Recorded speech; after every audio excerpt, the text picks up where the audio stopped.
안녕하세요. 시민인문학, 교육과 철학과 역사에 관한 수업 세 번째 시간입니다. 지금까지 여러분께 두 번 수업하면서 이런 구도로 진행해 왔다는 것을 다시 한번 말씀드리고요. 우리 수업의 제목에 이 교육하고 역사하고 철학이 다 들어있는데, 인문학의 역사와 철학이라는 분야가 있죠. 이 역사와 철학이라는 분야를 교육이라는 소재를 가지고 구체적으로 들어가면서 이해해보는 과정이다라는 설명은 오리엔테이션 때 드렸고, 그리고 지난번에 또 말씀드렸고, 그리고 이제 지난번에 이 교육이라는 현상에 대해서 이 교육 현상이 무엇일까에 대해서 정리해보는 일종의 작업을, 귀납적인 작업을 했는데, 그러니까 교육은 학교에서 선생님이 교과서를 가지고 칠판에다 판사하면서 가르치는 것만이 교육이 아니라 내가 태어나서 엄마 아빠 품 안에서 자라면서 말을 듣고 눈으로 보고 관찰하면서 배운 모든 것들, 내가 친구들하고 놀면서 어떻게 아이들을 상대하는 방법, 욕설도 배우고 착한 짓도 배우고, 그러면서 점점 커나가면서 나중에 라디오 텔레비전 보고 책 보고 인터넷에 댓글 달고 그러면서 세상을 보는 눈을 키운 것, 내가 무엇이 옳고 그르다를 판단하는 가치관을 형성하게 되고, 이 모든 것이 다 교육이라고 말할 수 있다는 것을 지난번에 이렇게 암시를 드렸어요. 그러니까 교육의 영역이 굉장히 넓다고 볼 수 있고, 우리는 언제나 사실은 일상생활 속에서 교육과 직간접적으로 연관된 그런 생활을 하고 있다고도 말할 수가 있겠습니다. 그래서 교육은 학교에서만 일어난 것이 아니고 오히려 학교보다도 뭐 매스미디어 같은 것의 영향이 더 크지 않나, 뭐 이런 말까지 할 수가 있을 지경이 된 게 지금 우리가 살고 있는 오늘날의 현대 사회이기도 하고요. 그래서 지난 시간까지 교육이라는 현상이 굉장히 광범위하다는 건 보셨습니다만, 그 다음에 이제 우리 수업에 이제 원래 주인공인 인문학 과정, 인문학 분야에 대해서 알아보는 시간을 오늘 갖겠습니다. 그래서 우리는 이 교육이라는 현상을 알아보는, 아는, 인식하는 과정을 역사적이고 철학적으로 진행한다고 말씀드려서 이 두 가지 분야에 대해서 말씀을 드리겠어요. 그리고 오늘은 이거 말씀드리고 나서, 그리고 이것을 하는 의미에 대해서도 다시 한번 되짚어보고, 그리고 그 다음 분야로 좀 본격적이고 보다 더 구체적인 교육의 철학적이고 역사적인 이야기 쪽으로 접어 들어가 보겠습니다. 그래서 오늘 야심차게 제가 진도를 거기까지 잡아놨는데, 항상 진도를 잘 빼지 못하는 게 저의 수많은 단점 중에 하나라고 지난번에 말씀드렸습니다만, 갈 수 있을 것 같아요. 오늘은. 자, 그렇게 하기로 하고, 근데 지난번 수업에서 제가 여러분께 보완 과제로 내드린 게 좀 몇 년 지난 기사입니다만, 오마이뉴스의 한 기자분께서 고려대 학생들의 뭐랄까요, 엘리트주의적인, 그러니까 자기들은 특별하다는 그러한 의식에 대해서 비판적인 그런 정서를 표명한 그런 글을 보십사고 말씀드렸는데, 뭐 그 기자의 의견에 동의하시건 안 하시건 사실 그거는 제가 강요할 수 있는 게 전혀 아닙니다. 뭐 당연히 여러분은 자유 권리를 가진 시민이고 성인이시고, 제가 감히 누구한테, 어른한테 이게 옳고 저게 그르다라는 가치관을 강요할 수 있는 것은 아니니까요. 저는 하나의 예로서 그 기사를 말씀드렸어요. 일단 무슨 예냐 하면, 지난번에 교육을 이렇게 귀납적으로 이해해보는 작업을 할 때 대중매체, 즉 매스 미디어가 여러 가지 교육을 한다는 말씀을 드렸고, 신문도 교육하고 뉴스도 교육한다, 그런 말씀을, 신문은 언급 안 했나? 텔레비 뉴스만 얘기했나?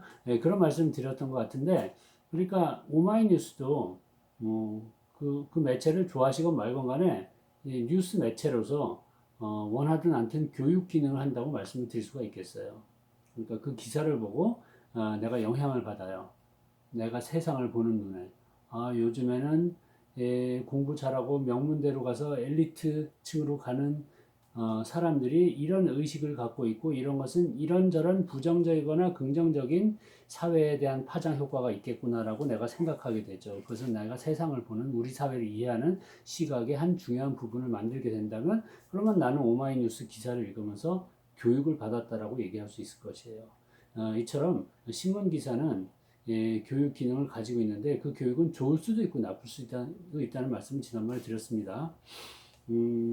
그리고 그 기사에서 사실 저는 당연히 그 기사를 쓴 분의 의견을 찬동하니까 그걸 읽으십사라고 말씀드렸어요. 제가 찬동하든 말든 그건 여러분이 여러분의 판단 근거로 삼으실 필요는 없다는 말씀 다시 한번 드립니다만, 찬동하는 이유는 우리 그 교육을 통해서 인간의 역사를 특히 최근에 수백 년 동안 200년, 300년, 400년쯤에 이제 인간의 역사를 앞으로 살펴보시면 이 지식이라든가 재물이라든가 이런 것을 독점한 사람들이 그 독점한 것으로 힘을 가져서 세상을 위해서 좀 잘 썼으면 좋겠는데 그렇지 않은 사례들이 굉장히 많습니다.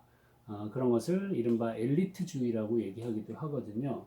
그 엘리트주의를 점점 키워주는 쪽으로 근대와 현대의 교육이 성장해 왔다라고도 볼 측면이 있어요. 그건 좀 전문적인 얘기입니다만 나중에 언급을 하겠습니다. 우리 교육이 그래도 좋은가 어떤가에 대해서 한번 생각해 보십사 하는 취지로 지난번에 그 기사를 한번 읽으시라고 말씀드렸고요. 자, 이런 문제의식은 우리 수업에서도 앞으로도 나오겠습니다. 다시 한번 우리 수업은 철학 수업인데 철학 수업은 답을 드리지 않고요. 이게 옳으니 날 따라라는 얘기를 결코 하지 않아요. 그것은 철학의 본령에 위배되기 때문이에요. 그래서 비록 지난번에 제가 오마이뉴스 기사를 쓴 기자분의 의견에 아무리 제가 개인적으로 동감한다 하더라도 제가 철학 선생으로서 여러분께 요구하는 것은 그 읽고 스스로 느끼고 생각하시라는 거예요. 그리고 스스로 사고해 보시니까 그 사람 말이 그럴듯하다라는 결론에 이를 수도 있고 아닐 수도 있거든요. 왜냐하면 인간의 사고는 굉장히 복잡합니다. 감히 한 인간이 답을 가졌다고 주장할 수는 없거든요. 그래서 각자 한 사람 한 사람이 자기 힘으로 사고하도록 돕는 것, 이게 철학이에요. 오늘 철학의 설명을 본격적으로 드리기도 전에 앞에 먼저 이 이야기를 두 가지식으로 꺼내게 됐습니다. 철학은 우리 각자가 스스로 생각하는 힘을 키워주는 학문이라고 볼 수가 있겠어요. 그게 왜 중요한가? 그거를 제가 설명을 드려야 되겠습니다. 그래서 여기에 우리의 인식의 도구로 사철 썼습니다만 역사보다 철학을 제가 얘기를 꺼냈으니까 철학 말씀 먼저 드리면서 가야 되겠어요. 철학에 대한 설명을 드리기 위해서는 제가 여기 판서를 하면서 좀 말씀드리는 게 나을 것 같네요.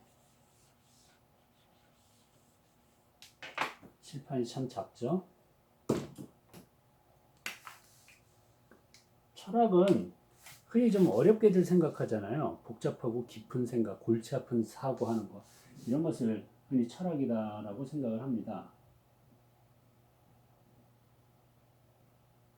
영어로 이렇게 쓰죠.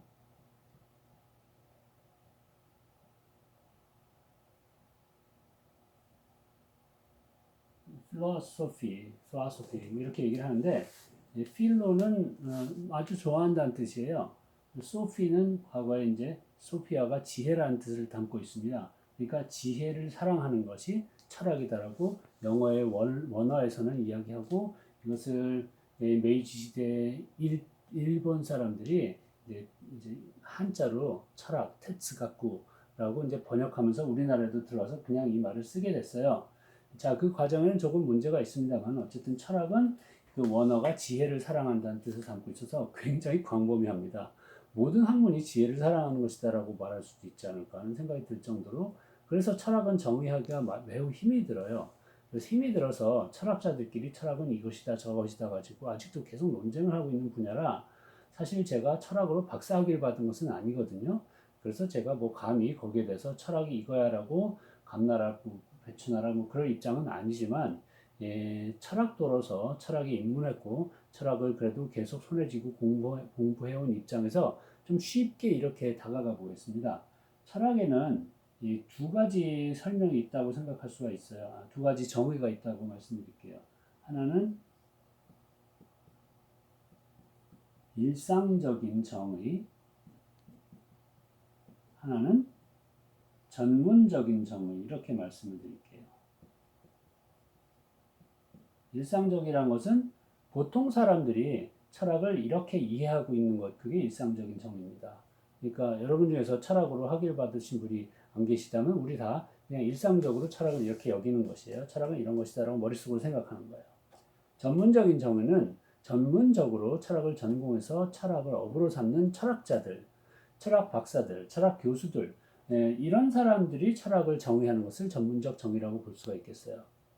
이 두 가지를 나누는 것은 서로 통하는 게 있고 또 다른 게 있기 때문에 제가 이렇게 나눠서 다가가 보겠습니다. 먼저 쉬운 일상적 정의부터 보면서 들어갈게요. 철학을 일상적으로 정의하자면 이거는 예시를 제가 들으면 이해가 더 빠르실 거라고 생각합니다. 또 예시를 들기 위해서 작은 칠판을 치고 또 새로운 걸 쓸게요. 눕혀서 지어야 잘 지어지네요. 압력을 받으니까. 자, 잽싸게. 철학의 일상적인 정의로 제가 이런 예를 들겠습니다. 여러분은 이런 말을 들어본 적이 있을 거예요.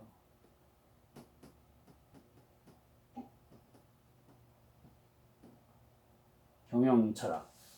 우리 그룹 회장님의 경영 철학은 앞으로 무슨 그 4차 혁명 시대를 맞서서 이 새로운 인재들을 어떻게 창의성을 육성 어쩌고저쩌고 그런 말 하는 거 있잖아요. 그래서 경영 철학이라고 하고 또는 뭐 이런 말도 쓰잖아요. 국정 철학.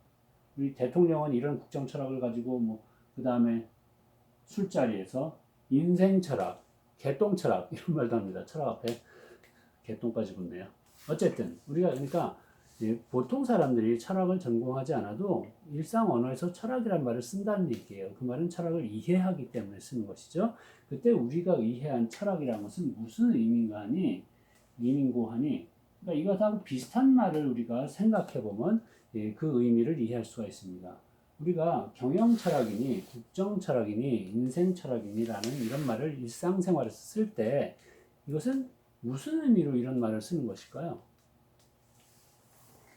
그러니까 이게 뭐 칸트나 하이데거의 철학을 얘기하는 말은 아니잖아요.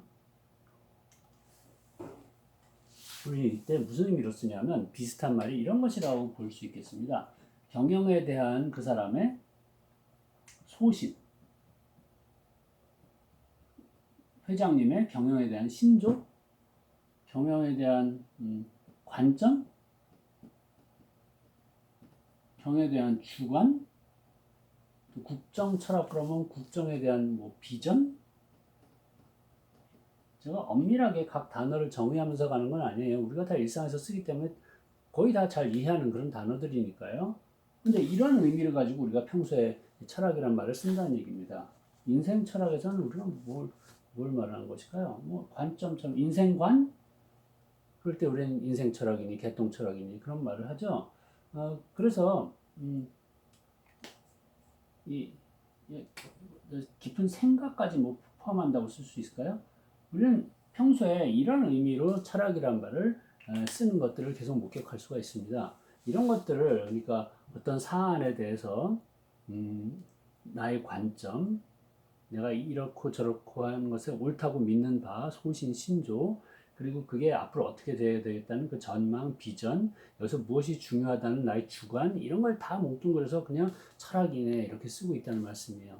그러니까 이것들은 나의 앞으로 하고자 하는 일에 대한 여러 가지 생각들을 담고 있는데 좀 점잖게 이런 것을 다 뭉뚱그려서 사상이라고도 말할 수 있겠습니다. 여기 사상 안에는 생각, 뭐 전망, 가치관, 판단 기준, 그리고 신념, 뭐 이런 것들이 다 담겨 있는 게 사상일 테니까요. 그러니까 우리들은 일상에서 철학이라고 하면 그 세상 만물, 만사, 인간, 사회 등등에 대한 이런 사상을 공부하는 것이라고 흔히들 생각할 수도 있다는 말씀이에요. 그러니까 칸트의 철학 그러면 칸트의 사상을 공부하는 것이다라고 얘기해도 틀렸다고 말할 수가 없어요. 그렇겠죠. 칸트는 예를 들어서 3대 비판서, 순수이성 비판 등등을 썼단 말입니다. 그럼 순수이성 비판을 읽으면서 칸트의 인간의 인식에 대한 사상을 배운다고 얘기해도 틀린 게 아니거든요. 그래서 흔히 철학 공부라는 것은 굉장히 이제 깊은 심오한 사상을 배우는 것이다라고 많은 사람들이 생각해요. 또 그 말이 지지를 받는 것이 우리가 그 철학이라는 학문에 대해서 처음 아마 접한 것은 중학교, 고등학교 시절 윤리, 뭐 도덕학 과목 그런 데서 흔히 이제 서양과 동양의 그 철학자들을 쭉 계보를 읊으면서 그 사람들이 무슨 주장을 했네 뭐 이런 것들을 계속 그 일종의 도표처럼 보여주기도 하고 그걸 외우게도 시켰죠. 그러니까 뭐 플라톤이 그 이데아론에 그 다음에 아리스토텔레스 그 다음에 뭐 데카르트 쇼펜하우 칸트 뭐 등등 그 계보도 서양 철학사 계보를 쭉 보면서 이 사람은 저런 얘기를 했네 그런 것들을 다 외우면 그러니까 즉 그들의 깊은 사상을 알면 그게 철학이겠구나라는 생각을 하게 됐을 수도 있어요. 그래서 깊은 사상을 공부하는 게 철학이다라고 우리는 일상적으로 일반적으로 알고 있습니다.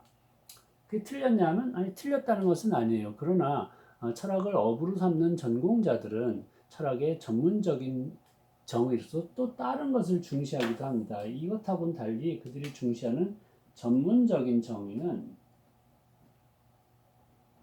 그냥 이렇게 흔히들 표현해요. 철학하기. 철학하기다. 말이 더 어려워집니다. 그래서 이거는 또 다음 페이지에서 말씀드릴게요. 철학학이라는 것은 바꿔 말해서 이렇게도 얘기합니다.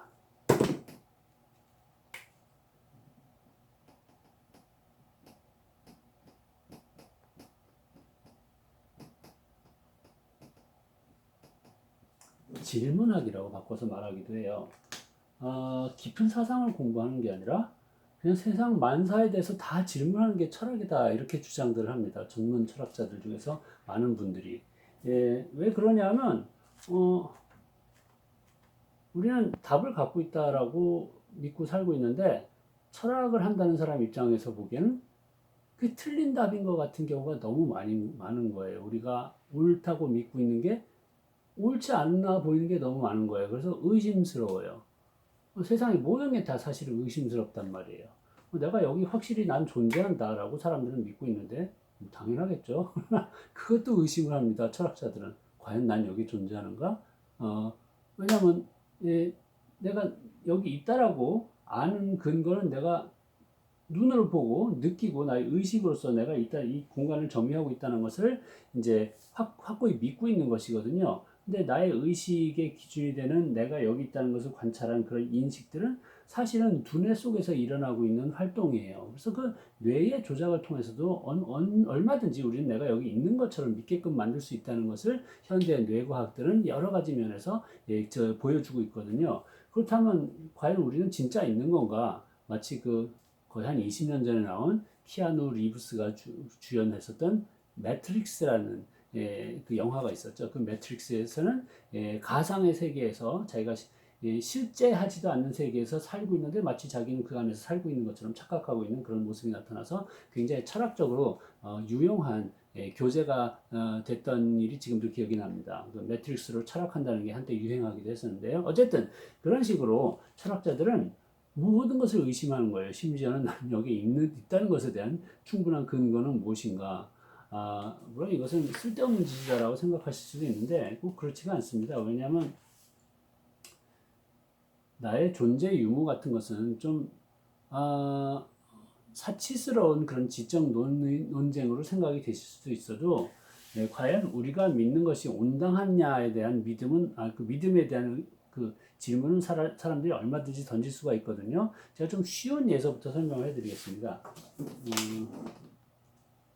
철학자들은 우리가 안다는 것이 제대로 알고 있는지를 의심하는 이유는 우리가 제대로 알기가 매우 힘든 존재이기 때문에 그렇기도 해요. 그래서 우리가 안다는 것을 이렇게 그림으로 표현해 볼게요.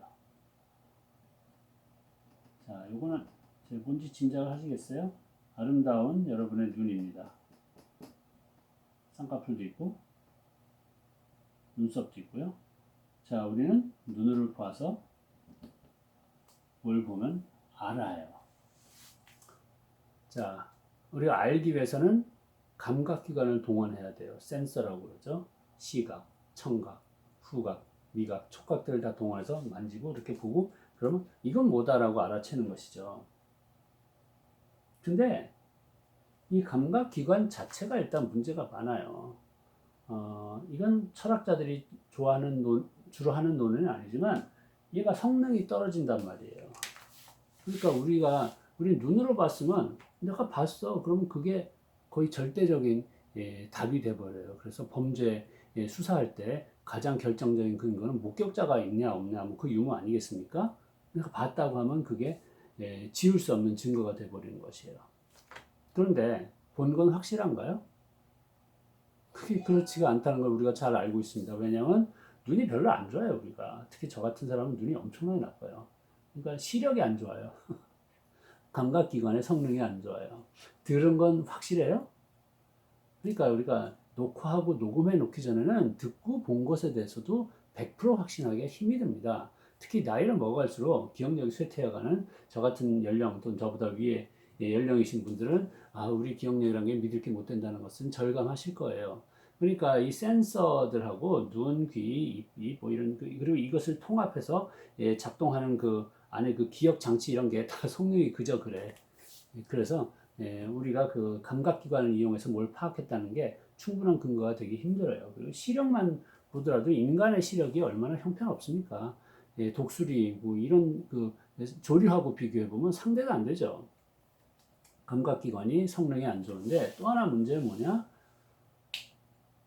글쎄요, 짐승들은 그래도 자기 감각기관을 이용해서 보거나 냄새 맡은 것을 정직하게 인식할지 모르겠어요. 그러나 인간은 또 그렇지가 못해요.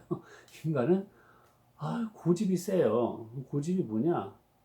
자아입니다. 자아. 나. 내가 봤는데 이러는 거예요. 내가 봤는데 네가 뭐라고 그래? 그건 나의 자아에 대한 어마어마한 집착이 있어요. 이게 제일 중요해요. 세상에 우주가 삼라만상이 뭐가 있어도 알량한 나 요만한 존재의 이 의식이 더 중요하다라고 느끼고 착각하고 사는 게 인간이란 말씀입니다. 그 부여잡고 사는 거예요. 그게 너무도 소중해요. 천지하고도 바꿀 수가 없어요. 그렇기 때문에 나의 이 감각기관은 이렇게 써볼까요? 나의 마음에 의해서 좌지우지 된다라고 얘기할 수가 있어요. 제가 자아라는 현대 심리학적인 용어를 썼습니다만 우리가 일상적으로는 과거의 전통사회에서부터 썼던 용어로는 마음을 들 수가 있겠죠. 마음이 보다 더 포괄적인 그런 개념입니다만 어쨌든 우리는 마음에 따라서 좌지우지 돼요. 마음이 이제 흐릴 수가 있고 맑을 수가 있죠. 어느 날은 기분이 나빠요. 기분이 나쁜 날 뭘 보죠? 그럼 안 좋게 보여요. 기분이 좋은 날 보면 별로 안 예쁜 것도 굉장히 아름답게 볼 수가 있고 그렇단 말씀입니다. 그래서 우리는 마음에 의해서 좌지우지되는 심리에 의해서 인식이 좌지우지되는 존재라 잘 보질 못해요. 그러니까 이 사람은 저렇게 보고 저 사람은 저렇게 봐요. 근데 옛날에 원시사회 공동체에 이 사람 저 사람 수많은 사람들이 이 앞에 놓인 새로운 이 물체를 보고 다 각자 의견이 달라요. 자기 기분에 따라서 자기 시력에 따라서 내가 옳다 네가 옳다 이러면 싸우면 이걸 제대로 파악하지 못하고 이것이 만약에 위험한 장애물이라면 피해 간다든가 아니면 유용한 것이라면 유용한 자원으로 삼는다든가는 결정을 내려야 되는데 그 결정을 제대로 못 내리죠. 그럼 오류의 결정을 내리면 이것 때문에 망할 수도 있다는 얘기입니다. 그래서 우리가 인식의 하부에 이르러야 돼요. 그러니까 다 함께 잘 보면서 자기 마음에만 좌지우지 되지 않고 우리가 본 것이 타당하다라고 동의를 할 수 있어야 돼요. 근데 그게 매우 힘들어요. 힘든 이유가 이 두 가지 이유도 있지만 사실 이것은 철학자들이 그렇게 뭐 크게 중시하는 건 아니에요. 왜냐하면 너무 기본적인 것이니까 이건 뻔히 모든 인간이 가지고 있는 장애고 다른 것들은 이런 게 있습니다. 제가 좋아하는 예를 하나 들어볼게요. 제 경우에요. 대나무 썼어요. 대나무 축자. 저는 어렸을 때부터 이 대나무를 떠올리면 어떤 가치관이 먼저 떠올랐어요. 그 가치관 뭐냐? 청렴결백, 강직함. 대나무가 고드니까요. 아마 저하고 비슷한 연령대 또는 저보다 젊으신 분들도 저하고 비슷한 그런 반응을 하시는 분들이 적지 않으실 거라고 봅니다. 우리나라 문화 안에서는, 동양 문화권에서는, 중국 문화권에서는. 왜? 대나무는 흔히 고등과 청렴 결백을 상징해 왔기 때문입니다. 그래서 예전 대통령 선거 때 이회창 총리라는 분께서 거의 대통령 당선되실 뻔했죠. 그분 별명이 대쪽 총리였어요. 대쪽 총리. 그래서 그것으로 많은 인기몰이를 하셨습니다. 대쪽 총리가 가지고 있는 그 의미를 여러분 다 이해하시죠? 대쪽처럼 곧다, 올고르다, 뭐 그런 얘기겠죠. 어쨌든 저는 그 용어의 예를 말씀드리려고. 그래서 저는 대나무를 떠올리면 어렸을 때부터 강직함을 주로 그 대나무의 성질이라고 생각했어요. 그런데 제가 40대 나이를 먹어서 가족들을 데리고 전라도 담양에 대나무 테마파크를 놀러 갔습니다. 갔더니 그 넓디 넓은 그 구릉에 대나무 밭이 펼쳐 있어요. 참 멋있죠. 근데 깜짝 놀란 게 대나무가 강직한 게 아니라 바람이 부니까 이렇게 눕는 거예요. 마치 갈대처럼. 예전에 갈대 그러면 간신배나 바람둥이의 상징처럼 여겼고 대나무는 꼿꼿한 섬기 상징으로 여겼는데 꼿꼿한 대나무가 이렇게 저렇게 잘 휘더라고요. 가서 그 꼬다리를 이렇게 잡아당겨 보면 이렇게 잘 휘어요. 대나무가 탄성이 어마어마한 것이에요. 그걸 잘 모르고 있었던 것이에요. 잘 인식하지 못했어요. 그러니까 대나무를 고든 거로만 잘못 인식하고 있었고 어쩌면 대나무는 고든보다도 잘 휜다는 탄성이 그 나무의 더 중요한 성질일지도 모르는데 그거는 전혀 생각도 안 하고 있었다는 말씀이에요. 간과하고 있었죠. 이런 경우에 저희 인식에 어떠한 오류가 있었다고 볼 수가 있냐면 저희 인식에 앞에 이렇게 막이 있었다라고 제가 비유적으로 표현해 볼게요. 어떤 막이냐? 이런 막이에요. 대나무 같은 경우는 전통이란 막이 쳐 있었어요. 그러니까 동양 문화 사상의 전통 안에 사는 사람은 흔히들 대나무 하면 그냥 뭐 이런 걸 떠올린단 말입니다. 충, 절개, 지조. 대나무가 충성심이 있는지 없는지 내가 실제로 익히고 경험하고 알아낸 게 아니에요. 그냥 그렇게 그 문화 사상에 젖어 있었던 거예요. 그래서 전통 때문에 그냥 전통을 따르기만 하는 막이 눈앞에 쓰여 있었단 말이고 또는 비슷하기도 합니다만 약간 결이 다르죠. 권위. 훌륭한 사람들, 많이 아는 사람들, 유식한 사람, 아니면 그 권력 있는 사람이 이렇다라고 얘기하면 또 그걸 그냥 계속, 맞아, 뭐 그런가 보지 하고 따르는 것이에요. 사실 이런 게 하나둘이 아닙니다. 우리는 노벨상 받은 사람이 이렇다 말하면, 맞아, 그런가 보다라고 그냥 따르는 경우가 너무 많거든요. 뭐 저도 마찬가지고요. 그래서 인간은 이렇게 권위를 맹종하는 습성이 또 있어요. 항상 이렇게 모여서 살기 때문에.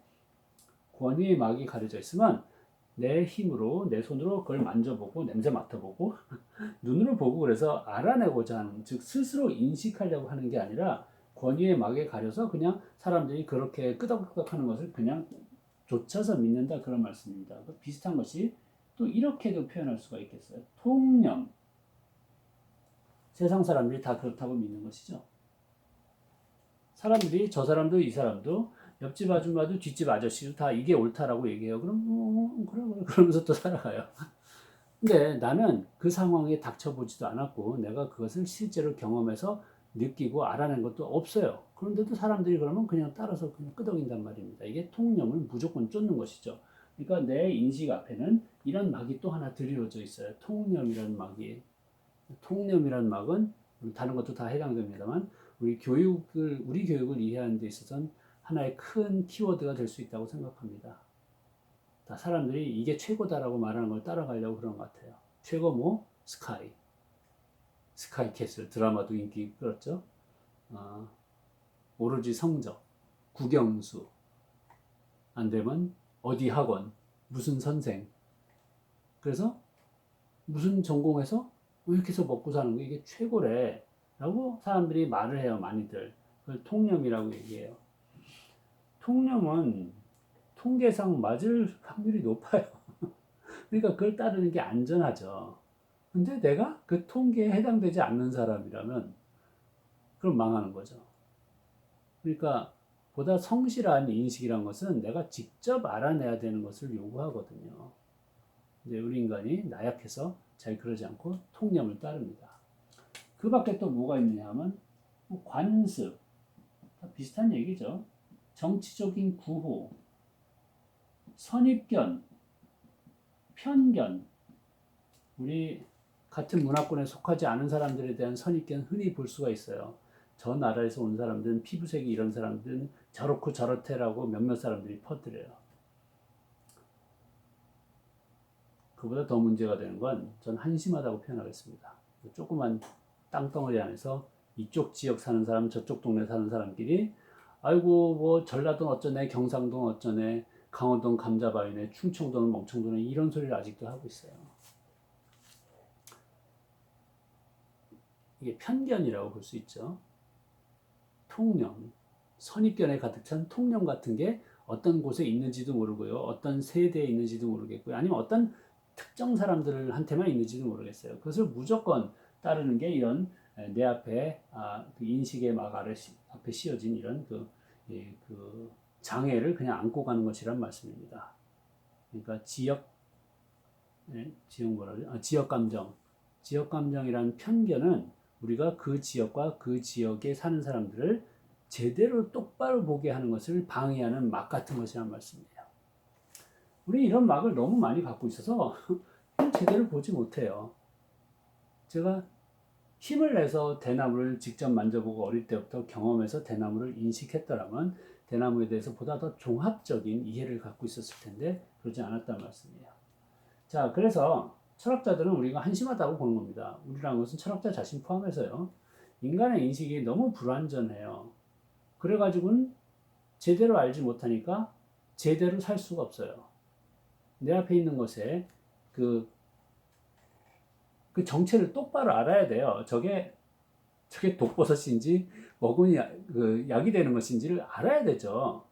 온갖 그 자연과 이 세상에 펼쳐지는 그것에 대해서 알아낼 게 하나둘이 아닌데 늘 이렇게 바보같이 한심하게 보고 있으면 맨날 망하니까 문제란 말입니다. 그래서 다 잘 살자고 하는 것이에요. 우리가 함께 제대로 알아서 잘 살기 위해서는 이걸 더 똑바로 제대로 봐야 된다는 얘기예요. 똑바로 보기 위해서는 이 막을 걷어내야 돼요.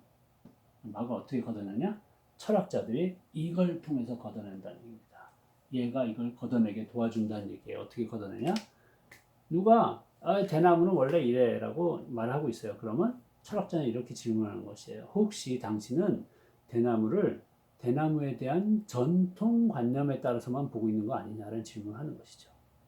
바꿔 말해서 당신의 인식 앞에는 전통이라는 막이 꺼풀이 씌워져 있는 거 아니냐는 질문하는 거예요.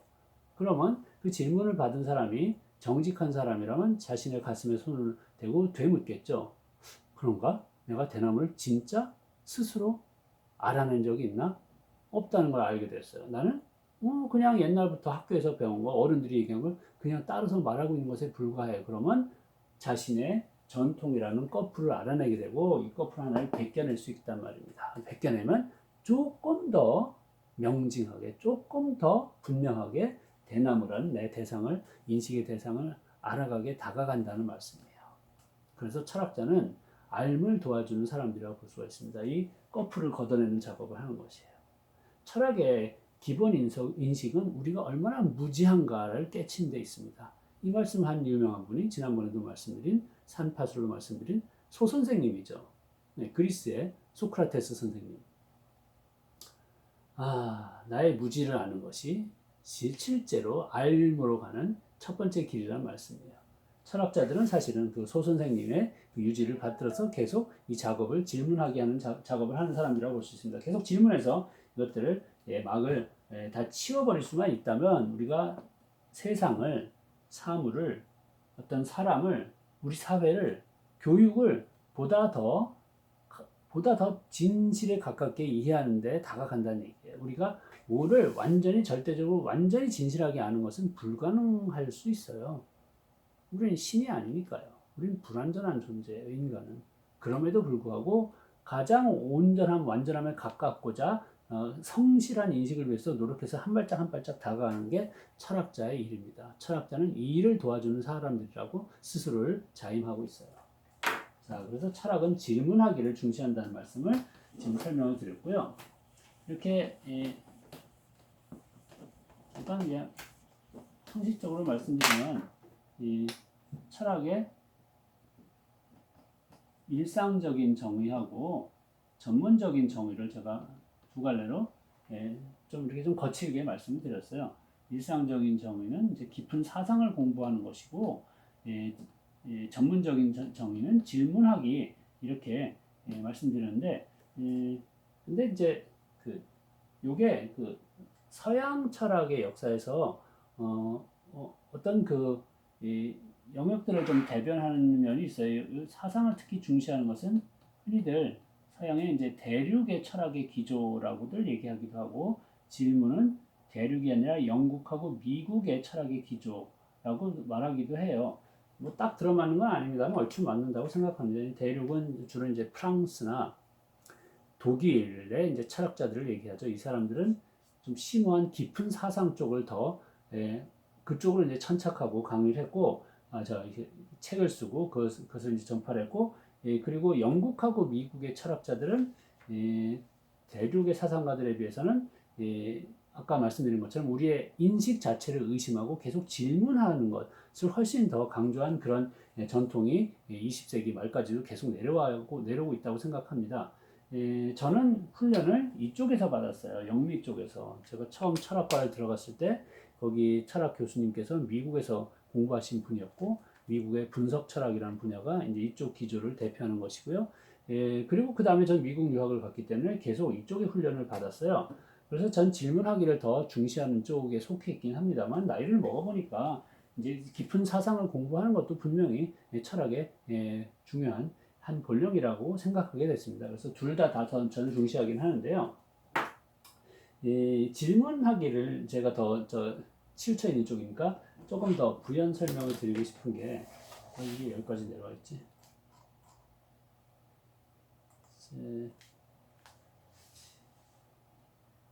요거는 카메라가 멀어서 잘 안 보이실 테니까 크게 잠깐 띄워드리면 저의 강의용 웹페이지예요.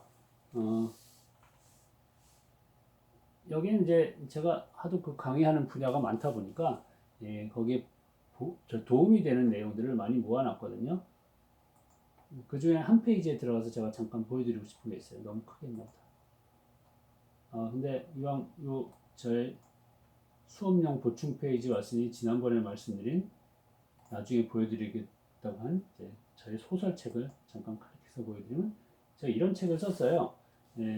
그러니까 소시적에 소설을 쓰고 싶다는 소망을 품고 결국은 40대 중반 넘어선가 쓴 책이 이제 유진의 학교라고 교육 소설을 쓰게 됐습니다. 근데 여기 보시다시피 문화체육관광부 우수교양 도서로 선정도 되는 등 나름대로 선전한 첫 소설책입니다. 저는 또 앞으로 또 문학 수업도 받지 않은 주제에 또 소설책을 쓰고 싶다는 소망을 갖고 있어요. 지금 상당히 많이 써놓은 것도 있고, 이게 지난번에 말씀드린 저로서는 제 자아 실현해 가는 과정 중에 하나예요. 자아 실현을 지난번에 그 슈퍼카 페라리의 엔진을 시동을 걸어보는 것이라고 했죠. 저는 저 안에 그런 것을 할 수 있는 엔진이 있는지를 한번 시동을 걸고 밟아보고 싶은 것이에요. 안 해보고 가면 후회할 것 같아서요. 자, 그래서 이건 여기까지 이야기고, 다시 제가 철학의 질문하기로 돌아가서 추가로 설명드리고 싶은 것은, 여기 철학 질문하기로 써놓은 페이지 클릭해서 들어가면 이런 그 묘한 그림이 나옵니다. 이걸 잠깐 설명을 드릴게요. 이 그림은 질문하기의 중요성을 강조하기 위해서 제가 고안한 그림입니다. 제가 저작권자예요. 근데 애초에 이 그림의 이 기본적인 알을 가르쳐 주신 분은 저의 은사님이시고, 20대 초반에 만난 평생의 은사이시고 지금 돌아가셨지만, 그분이 이제 제가 처음에 열심히 공부하는 거 보고 기특해 하시면서 이런 말씀을 해주셨어요. 너는 맨날 그 답을 찾으려고 하는데 공부하는 데 있어서 답이 그렇게 중요한 게 아니야. 답보다는 질문이 더 중요해. 그러셨어요. 근데 저는 20대 초반에 그 말씀을 듣고 도저히 이해를 할 수가 없어요. 사람이 공부를 왜 해? 알려고 하지. 그러니까 답을 알려고 하는 게 공부인데, 그걸 알려고 물어본 질문이 답보다 더 중요하다는 말은 이해를 할 수가 없었어요.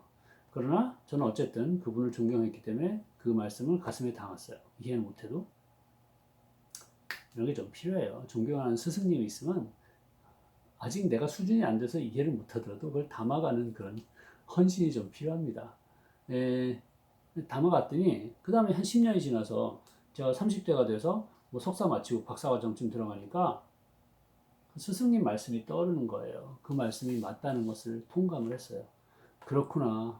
사부님 말씀대로 공부하는 데 있어서 답은 그냥 잠깐 머물렀다 하는 거지, 더 중요한 건 질문이구나 라는 것을 절감하게 됐습니다. 그래서 그 다음에 제가 선생이 됐을 때도 제 학생들한테 그 메시지를 전해주고 싶은데 어떻게 할까 고민 끝에 이 그림을 그렸어요. 이 그림은 무엇이냐? 맨 앞에 Q자를 쓴 것이에요. 그 다음에 A자가 있어요. 요새 Q&A라는 것 그 표시 많이 쓰죠. 잘 아시겠습니다만 Q는 question, 질문의 약자고 A는 answer, 답의 약자입니다. 그러니까 question과 answer, 질문과 답 사이의 관계를 설명하려고 제가 그린 그림이에요. 여기 보시면 이제 맨 앞에 Q자는 일종의 인간의 태초의 질문이라고 볼 수가 있겠어요. 태초의 질문이 많겠습니다만 이를테면 이런 거예요. 해와 달이 어디서 떠서 어디로 지고 그러지? 참 신기하다라는 그런 생각을 가졌겠죠. 어디서 해와 달이 뜨나? 이런 질문을 던졌다고 쳐요. 거기에 대해서 답들을 많은 사람들이 내려고 시도했어요. 그러나 이제 신화적인 답들이 나왔겠죠. 뭐 태양의 신이 수레를 끌고 태양을 끌고 이제 하늘을 운행한다느니 이제 그런 답이 나왔으나 그러나 1700년 전인가 이집트의 천재적인 사상가 한 분이 나와서 프톨레마이오스 이런 사람이 나와서 천동설이라는 답을 내놨어요. 이 위대한 답이 하나 나온 거예요. 천동설. 그러니까 천체가 거기에 해와 달과 별이 박힌 게 이렇게 운행을 한다는 것이죠. 그 설은, 천동설은 사실은 그 많은 그 우주 그 운행에 대해서 이성적인 설명을 제공하기도 했어요. 그것이 수식으로 입증되는 바도 많다고 하잖아요. 그래서 천재 덕분에 우리는 커다란 답을 얻게 됐는데, 그러나 만약에 천동설이 우리가 진리라고 여겼다면, 정답이라고 여겼다면, 우리는 아직도 그것을 믿고 있겠죠. 그러나 우리는 2000년 전에 천재보다도 더 많은 것을 알게 되는데, 그 이유는 질문했기 때문입니다. 천동설이라는 답이 나왔으나 위대한 답 앞에서 새로운 질문들이 나왔어요. 새로운 퀘스천들이에요. 뭐 예를 들면 코페르니쿠스의 지동설 같은 것이죠. 갈릴레오가 망원경 발명해서 천체의 움직임을 또 확인합니다. 그런 위대한 질문들이 또 나오니까 더 커다란 답이 주어진 것이에요. 이를테면 뭐 고전 물리학적인 뉴턴의 우주관 뭐 이런 것이 태동이 됐다고 볼 수가 있겠어요. 그래서 더 많은 것을 알게 됐죠. 그러나 17, 18세기, 19세기 거치면서 우리 인간은 또 계속 관찰하고 질문을 하기를 멈추질 않았어요. 그 멈추지 않은 질문에 뭐 아인슈타인의 상대성 이론이라든가 그 양자역학이라든가 뭐 빅뱅 이런 온갖 그런 질문들에 대해서 또 커다란 새로운 답이 나오게 됐죠. 새로운 천체관, 새로운 우주관입니다. 그래서 21세기 인류는 훨씬 더 큰 답을 안게 됐어요. 2000년 전의 사람들보다. 그 이유는 답도 중요하긴 하지만 그 답을 징검다리 발판 삼아서 더 큰 알무로 나가게 한 질문들이 있었다고도 얘기할 수 있지 않겠습니까? 그래서 이 질문은 우리가 더 많은 것을 알게 해주는 굉장히 중요한 요소이고 앞으로도 질문하긴 계속 되겠죠. 왜냐면 우리가 다 아는 게 아니니까요. 그래서 제가 여기다 무한대 표시를 해놓은 것이에요. 인간은 계속 질문해 나간다는 얘기입니다. 이 질문해 가는 과정에서 제가 여기다 이제 그 미국 사상가의 그 개념을 쓰느라고 영어로 쓴 것을 이해해 주십시오. growth라고 썼어요. growth는 성장이라는 뜻입니다. 인간이 성장한다는 것이죠. 그 밑에 제가 그려놓은 그림도 보시면 이 그림이 유치하다고 보실 수 있습니다만 이게 좀 컴퓨터 마우스로 그린 그림이거든요. 이해해 주세요. 근데 제가 심혈을 기울인 그림이에요. 색조도 굉장히 그 조화를 맞추기 위해서 애쓴 것입니다. 어쨌든 인간이 질문하면서 계속 성장한다는 얘기예요. 내려갑니다. 인간 태어나서 계속 자라나면서 늙을 때까지 계속 질문합니다. 물론 말로 꼭 질문하는 게 아니라 태어나면 아이가 입에 넣고 이렇게 빨아보는 거, 그게 다 질문하기란 얘기예요. 이게 뭐지? 만져보는 거. 다가가서 거기 가서 뭔가를 해보는 거, 이게 다 질문하기고 미국의 듀이라는 철학자는 지난번에 말씀드렸죠. 우리가 혼란에 빠졌을 때 깊은 성찰을 하게 된다는 그 얘기한 미국의 철학자는 이 질문하기를 경험이라고 또 얘기하기도 합니다. 경험. 경험을 통해서 계속 성장한다는 얘기예요. 이건 이제 제가 경험의 연속선이라고 써놓은 것인데, continuum of experience. 우리는 경험을 계속하면서, 즉 질문을 계속하면서 성장해 간다는 것이에요. 우리가 새로운 것에 대해서 경험하기를 그만두고 새로운 것에 대해서 호기심을 갖고 질문하는 것을 그만두면 우리는 더 이상 성장하지 않아요. 여러분 어떠세요? 새로운 걸 보면 질문하십니까? 이거 뭐지? 이게 어떻게 돼서 이렇게 되는 거지? 아니면 아유 뭐 뻔하지 뭐 세상이 인생이 다 그래 라고 반응하시나요? 후자는 너무 늙어버린 거예요. 후자는 더 이상 질문하고 경험하려 하지 않아요. 그러면 사가요. 사금은 건강하지 않아요. 사람은 생명체라 생동력이 있어야 돼요. 우리 생동하게 하는 힘은 질문하기 같은 것이 다 함께 이끌어내는 힘이라고 볼 수가 있거든요. 그래서 질문하기, 호기심 갖기 이런 것을 만약에 스스로 멈췄다고 생각하시면 내가 생명력이 너무 빠졌구나 주의하셔야 되겠습니다. 너무 모든 것을 안다라고 자부하지 마세요. 알량한 나라는 한 사람의 개인의 지성이 알면 얼마나 알겠습니까? 제 얘기하는 거예요. 그런데도 내가 다 아는 것이라고 믿고 싶은 게 이게 인간의 고집센 자아예요. 그 자아의 한계와 가능성에 대해서 앞으로 우리 수업에서 또 논하기로 하고, 자, 다시 여기 본령으로 돌아서, 이건 이제 이볼루션이라는 것은 진화라는 얘기입니다. 그 듀이라는 사람은 19세기의 그 진화론의 영향을 많이 받아서 인간의 성장을 그 한 종으로서 진화해가는 과정으로 설명했던 사람이라 제가 그걸 잠깐 써놨는데요. 이건 그렇다고 치고, 요건 지나서 제가 맨 밑에다가, 저 인용해 놓은 말씀 한 가지만 더 말씀드리면, 이거는 이탈리아의 작고한 제가 좋아하는 소설가이자 세계적인 기호학자인 움베르토 에코라는 선생이 하신 말씀이에요. 현대 문화에서 과학 공동체는, 그러니까 이것은 대학이나 연구소 같은 걸 얘기하죠. 불일치를 지식 진보의 도구로 이해합니다. 우리는 모두가 합의하고 동의해서 박수치고 찬성하면 그게 잘된 것이라고 여기고 싶은 심리가 있어요. 그러나 그게 아니라 누가 무슨 얘기했는데 아닌 것 같아요. 여기 이의 있습니다. 이렇게 보면 저렇지 않습니까? 이 각도에서 보면 또 다르고 이 이론은 저렇게 설명이 되지 않아요. 그래서 막 토론이 일어나요. 그럼 그게 잘 되고 있다는 얘기예요. 그럼 거기가 지적으로 성숙하고 있다는 얘기를 에코 씨가 하시는 것이에요. 불일치가 진보래요. 불일치 무엇이냐? 질문학입니다. 그러니까 모든 사람이 답에 다 순종하고 네 맞습니다 하고 하는 것은 이건 지성의 진보는 아니라는 것이에요. 그러니까 예를 들어서 제가 뭐 훌륭한 과거의 교육 철학자의 어떤 말씀을 여러분한테 드려요. 그럼 여러분들이 믿습니다. 그러면 이건 사이비 집단이에요. 사이비 종교 집단. 이건 제가 교수가 아니라 교주란 말이에요. 이건 말도 안 되죠. 저는 교주가 아니라 교수이기 때문에 믿습니다를 원하지 않아요. 제가 원하는 것은 정말 그래요? 라는 여러분 안에 호기심입니다. 그건 스스로 알아내고자 하는 그 동력이 움직인다는 것이거든요. 그래서 이것이 철학 수업인 만큼 여러분께서는 제가 제시하는 것에 대해서 질문하시기 바라는 거예요. 저한테 하셔도 좋고요. 스스로 마음속으로만 하셔도 좋아요. 친구분한테 하셔도 좋고요. 정말 이런가? 이런 것 같기도 하고 아닌 것 같은데 난 이럴 땐 저랬어 라는 것이 스스로 알아가기 위한 노력들입니다. 그것을 하실 때 여러분이 더 이상 저 위에 높은 자리에 있는 뭐 교수니 권위자니 이런 사람들의 답을 그냥 받아쓰기만 하는 수동적인, 그러니까 자기 힘으로 스스로 손을 뻗지 못하는 힘없는 그런 존재가 아니라 스스로 알아내기 위해서 자기 손을 뻗는 능동적인 학습자, 능동적으로 배우는 사람이 된다는 말씀입니다. 그게 철학이 중시하는 것이에요. 철학은 내가 스스로 알아내도록 그 힘을 북돋는 그런 것을 중시하는 학문입니다. 자, 나를 인식의 주체로 삼기 위해서 철학을 공부한다는 말씀을 드리면서 또 그 지금 철학 얘기가 너무 길어졌죠. 그래서 여기서 빠져나와서 두 번째 얘기.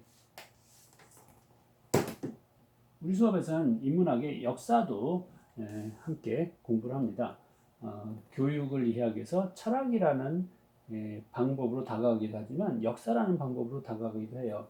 그럼 역사 공부는 이제 기본적으로 이걸 생각해 볼까요? 역사 공부를 왜 하나? 이건 봤으니까 나가고.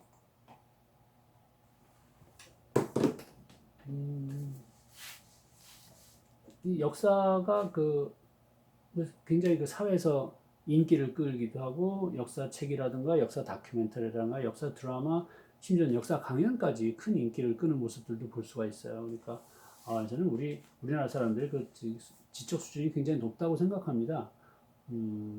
더 알고 싶어 하고요. 더 많은 관점을 수용하고 싶어 하고 새로운 정보를 입수하고 싶어 하고 이런 게 다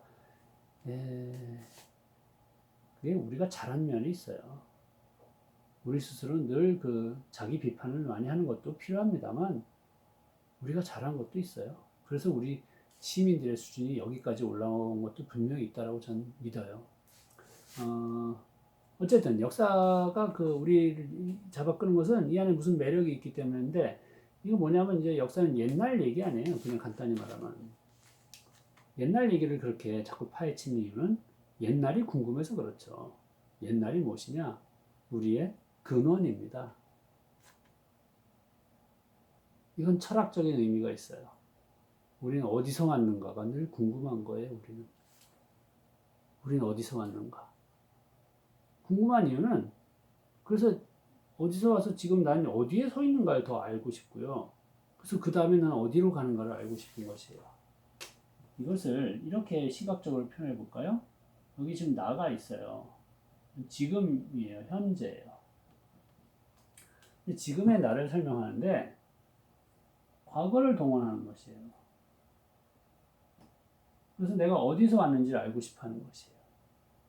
이게 늘 궁금해요. 만약에 자기 가족이 누군지 모르고 엄마 아빠가 누군지 모르고 그런 기억상실증에 걸린 사람이 있으면 죽도록 궁금하겠죠? 그거 알고 싶은 것이에요.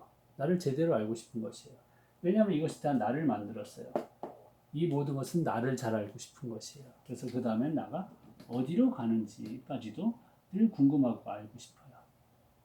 자, 이것은 시간의 축입니다. 이 전부 시간의 축이죠. 과거, 현재, 미래로 가는 시간의 축. 시간의 축을 통해서 인간을 바라보는 학문이 역사라는 것이에요. 이것을 어려운 말로는 통시적 시각, 다이아크라닉 이런 용어도 있습니다만 뭐 그렇게 표현하기도 하는데 뭐 뜻이 이해가 되시죠? 시간을 통해서 본다는 것. 이것은 사실은 인간한테 매우 보편적인 인식 방법이라고도 볼 수가 있어요. 간단한 좀 유치한가? 그냥 일상적인 예를 들면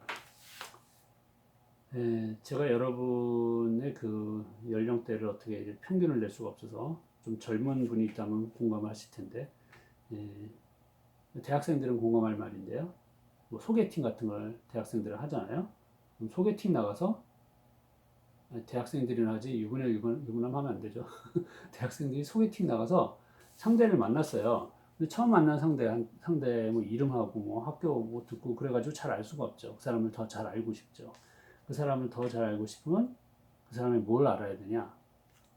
그 사람의 과거를 알아야 되는 것이에요. 그리고 그 사람의 과거를 들춰내서 뭐 저기 언제 뭐 범죄 기록이 있는지 숨겨놓은 자식이 있는지 그런 걸 보자는 얘기가 아니라 지금까지 살아온 여정을 본다는 얘기입니다. 그러니까 그 사람이 어디서 태어나서 엄마 아빠하고 어떻게 살았으며 가정 생활은 어떻고 그리고 형제들하고 관계는 그리고 무슨 학교 다니면서 무슨 일을 겪었고 예, 뭐 이런 것들을 과거의 역사를 다 알게 될 때 지금의 그 사람을 더 잘 이해할 수가 있잖아요. 그래서 과거를 이해하는 것은 즉 역사적으로 이해하는 것은 한 사람을 이해하는 데 있어서 필수적인 요소이고 나를 이해하는 데 있어서도 우리 사회를 이해하는 데 있어서도 필수적인 것입니다. 우리 21세기 한국인들은 한국을 더 잘 이해하고 싶어 하는지도 모르겠어요. 왜냐하면 그동안의 경랑의 시절을 쭉 겪어왔고 우리가 세계에서 어떤 위치인지에 대해서 늘 자신이 없고 어떤 불안감이 있었어요. 우리는 누구인가? 라는 질문들을 사실은 많은 한국인들이 내면에 갖고 있는지도 모르겠어요. 그래서 한국의 역사에 대해서 더 많은 호기심이 있는 것 같기도 하고요. 자, 다 굉장히 긍정적인 일이라고 생각합니다. 그래서 지금에 다가오기 위해서 역사적으로 우리를 바라보는 것이 역사라는 학문의 가장 기본적인 기능이라고 볼 수 있는데 이게 일반적으로는 이러한 그 역사 공부의 그 용도를 강조하기도 해요. 우리는 역사를 통해서 과거를 통해서 교훈을 받는다라는 이야기를 하기도 해요. 그것도 뭐 타당한 면이 있습니다만 그러나 전문 역사학자들은 거기에 대해서 좀 조심합니다. 신중하게 다가갑니다. 왜냐하면 과거로부터 교훈을 글쎄요 한 개인의 삶에서 인격적인 교훈을 얻는 것에 대해서 뭐 좋은 일이라고 끄덕일 수 있는데 그러나 사회 차원에서 과거의 사회에서 행했던 일을 그 참고로 삼아서 지금도 그렇게 따라 하려고 한다거나 그런 것은 그거는 문제가 꽤 있다라고 생각합니다. 왜냐하면 시대가 달라지면 배경 변인이 너무 달라지기 때문에요. 쉽게 말해서 조선시대 우리가 가장 성군으로 꼽는 세종대왕이 이렇게 저렇게 하셨어요. 그러면 지금의 대통령도 성군이 되기 위해서는 세종대왕처럼 이렇게 저렇게 하면 성공하지 않겠느냐라고 추측을 할 수 있지만 논리적으로는 그러나 실제로는 그러면 안 됩니다. 세종대왕의 덕성을 닮을 수가 있겠죠. 그러나 세종대왕이 실제로 펼쳤던 정책, 이런 것들을 따라 할 수는 없어요. 왜냐하면 모든 게 달라졌기 때문이에요. 세종대왕은 조선의 왕이셨고, 여기 지금 대한민국은 완전 다른 세상에 있어요. 조선의 국제사회가 달라요. 뭐 저희 명청, 일본 그런 그 국제사회 정세하고 지금의 우리 정세는 완전히 다르죠. 미국하고 그 한중일 사이 그 다자 외교 이 안에서 어떤 국제 정세를 이해해야 될지 지금 감을 잡기도 힘이 듭니다. 그리고 먹고 사는 수단이 달라요. 세종 때는 농경이 세상을 지배했고요. 지금은 농경은 기초로서 기본으로서 밑에 깔려 있지. 지금 산업사회입니다. 그 산업사회가 아까 말씀드린 4차 산업 쪽으로 4차 산업혁명 쪽으로까지도 가고 있거든요. 그래서 완전히 다른 구조이고 사람들이 생각하는 거 다르고요. 많은 사람들이 도시에 살고 있고 그때는 다 초원 생활을 하고 있었고 그리고 먹고 사는 문화가 다르고 생각하는 거 다르고 그때는 밤에 그 불 끄고 다 잤습니다만 지금은 밤에 다 불을 밝히고 인터넷 보고 있고요. 완전히 다른 세상이에요. 고용 구조가 다르고 사회 계층이 다르고 사람들의 가치관이 다릅니다. 이런 세상에서 과거에 아무리 성군이 하셨던 정책이라도 지금의 그것이 먹히거나 효험이 있으리라고는 아무도 예단할 수 없어요. 그래서 과거의 교훈을 공동체, 사회, 정책 이런 수준에서 가져오는 것에 대해서는 많은 역사학자들이 반대한다는 게 아니라 신중론을 펴니다. 이해가 되시죠? 그래서 교훈사관이 잘못됐다는 것은 아니고 교훈사관에 대해서는 신중하게 접근해야 된다라는 그 말씀을 드리고 그래서 역사라는 것은 결국은 지금의 나, 현재의 나를 이해하는데 큰 도움을 주는 학문이다라는 말씀을 드리고 싶어요. 물론 과거 자체도 아는 것은 다 가치 있는 일이죠. 그러나 지금은 아는데 도움을 준다는 면에서 굉장히 실용적인 학문이기도 합니다. 나아가서 미래까지 예측할 수 있게 해줄까? 요거는 역사학자들은 여기는 안 가요. 역사학자들은 여기까지만 보죠. 이게 역사학자들이 보는 것이고 여기는 이제 미래학자들.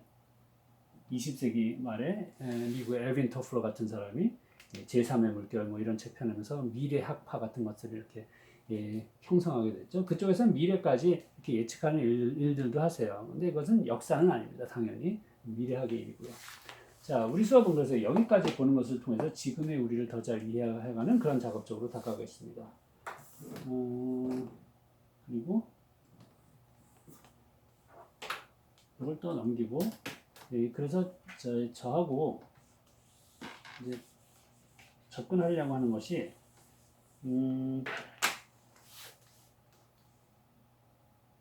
제가 아까 현상, 인식, 의미 이렇게 세 가지 말씀드렸죠. 현상, 교육 현상을 받고 인식, 역사와 철학이라는 인식의 도구 설명드렸고 그리고 의미, 우린 이것을 왜 하느냐? 그건 지난 시간에도 제가 언급을 했습니다만 이제 깊이 본다는 건요. 현상만 보는 게 아니라 역사적으로, 철학적으로 깊이 본다는 것은 우리가 미처 보지 못했었던 깊은 면들을 복잡한 것들을 이해하게 해주거든요. 그 자체로 가치가 있습니다만 오늘 또 한 가지 말씀드리고 싶은 것은 제가 진도가 너무 느려 빼서 간단하게 이 말씀만 드리고 본론으로 또 들어갈게요. 교육이라는 소재를 통해서 철학적으로 역사적으로 공부를 하다 보면 나에 대한 탐구를 많은 사람이 했다는 것을 알게 됩니다. 왜냐하면 사람을 키우는 게 교육 아니에요? 어른이 돼서 더 잘 살라고 키우는 거. 머리나 마음이나 성품이나 심지어 몸까지도 잘 성숙하게 건강하게 키우는 게 교육의 일이죠. 그러니까 그 키우는 작업에서는 사람이란 무엇인가라는 질문이 나올 수밖에 없어요. 사람은 어떻게 커야 되는가? 그 질문은 주관적으로는 나는 어떻게 커야 되는가? 나는 무엇을 배워야 되는가? 나는 어떻게 나이를 먹어야 되는가까지 질문이 연장됩니다. 이런 질문이 굉장히 쓸모가 많아요. 왜냐하면 거의 대부분 현대인들은 바쁘게 생업에 종사하느라 이런 질문을 던질 시간이 없어요. 그래서 이런 질문을 던질 고귀한 기회를 갖게 된 저 같은 운 좋은 인간들이 그 질문을 던지면서 이것을 나누는 것입니다. 우린 어떤 존재들이지?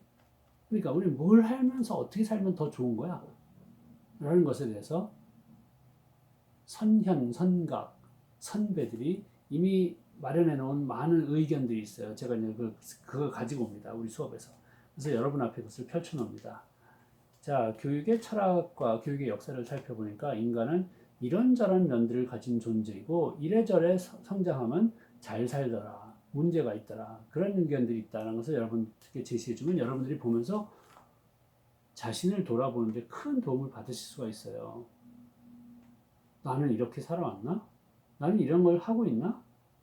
그러면 이렇게 하는 게 건강하게 인격이 성숙하는 거라는데 나는 건강하게 성숙하고 있나? 내가 건강하지 못하다면 왜 그러고 나는 그것을 어떻게 개선해야 될까 등등이 굉장히 쓸모 있는 질문들을 던지고 그 답을 모색해 가실 수가 있거든요. 이런 것을 자아 성찰이라고 부르고요. 자아 성찰이 있으면 자아 실현 쪽으로 다가가게 됩니다. 자, 우리는 쓸모는 지금 바로 돈이 되거나 말거나가 쓸모다라고 여기는 시대에 살고 있어요. 지난번에 제가 비판적으로 거론한 물질 무력에 쩔어 있는 그 물질주의라고 할까요? 또는 그 금권 금전 숭배 뭐 그런 분위기 안에서는 당장 돈 되는 것만이 쓸모라고 여기는 그런 통념이 퍼져 있지만 그러나 당장 돈이 안 돼도 굉장히 쓸모 있는 것들이 있을 수 있다는 거예요. 내가 장기적으로 어떻게 건강하게 사느냐 이런 것이죠. 그래서 건강은 몸만 얘기하는 게 아닙니다. 마음, 머리까지도요. 오랫동안 건강하게 잘 사는 게 진짜 돈 되는 거 아니에요, 사실은. 병원 안 가잖아요. 약 안 먹어도 되고요. 뿐만이 아니에요. 그것이 사실은 쉽게 산출되지 않는 그 정신적인 가치는 어마어마할 것입니다.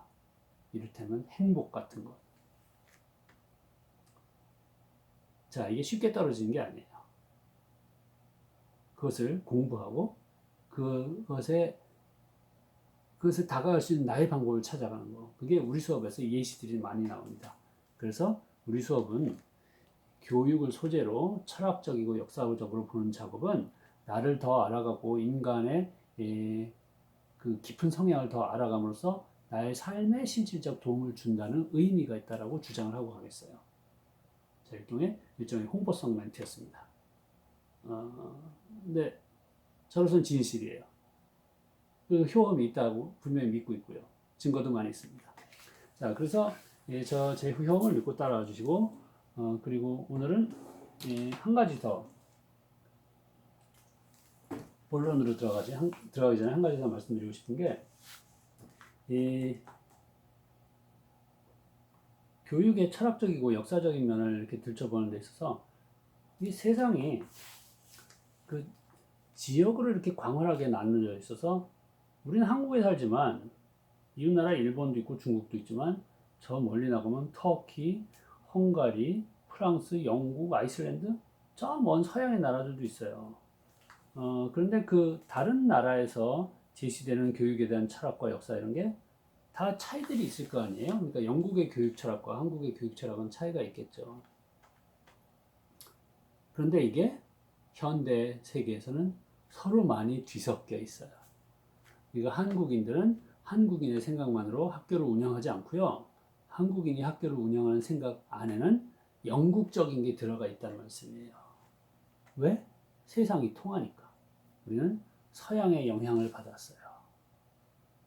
동양도 서양의 영향을 끼쳤어요. 사실은 엄청나게 많이. 그래서 저는 지금 일단 세상이 넓고 다양한데 동양과 서양이라는 이 두 가지만 일단 부각을 시켜서 말씀드렸습니다. 그러니까 교육을 이해하는데도 교육의 철학과 역사를 이해하는데도 동양과 서양이 달리 갔기 때문에 그 다른 면을 좀 나눠서 볼 필요가 있어요. 같이 보기가 상당히 힘이 드는 면이 있습니다. 지금처럼 동서양이 늘 이렇게 합쳐가지고 서로 이렇게 상호작용하던 시절이 아닌 게 예전 수천 년 역사이니까요. 그런데 우리는 어쨌든 결과적으로 우리의 교육은 서양도 갖고 있고 동양도 갖고 있어요. 우리의 학교들이, 우리의 대학들이 이게 순전히 한국 문화의 산물이 아니라는 건 다 아시겠죠? 서양에서 제도, 격식, 틀, 내용 많이 가져왔어요. 그렇기 때문에 우리가 교육을 논함에 있어서 서양적인 면모하고 동양적인 면모를 일단 좀 분리해서 볼 필요가 있습니다. 저는 우리가 동양에 속해 있기 때문에 동양적인 면모를 먼저 보고 싶어요. 이것은 본격적으로는 오늘 1시간 넘어가서 다음 시간에 가야겠네요. 다음 시간에 가겠는데 그 간단한 그 서두에 일종의 말머리 과제로 여러분께서 생각하실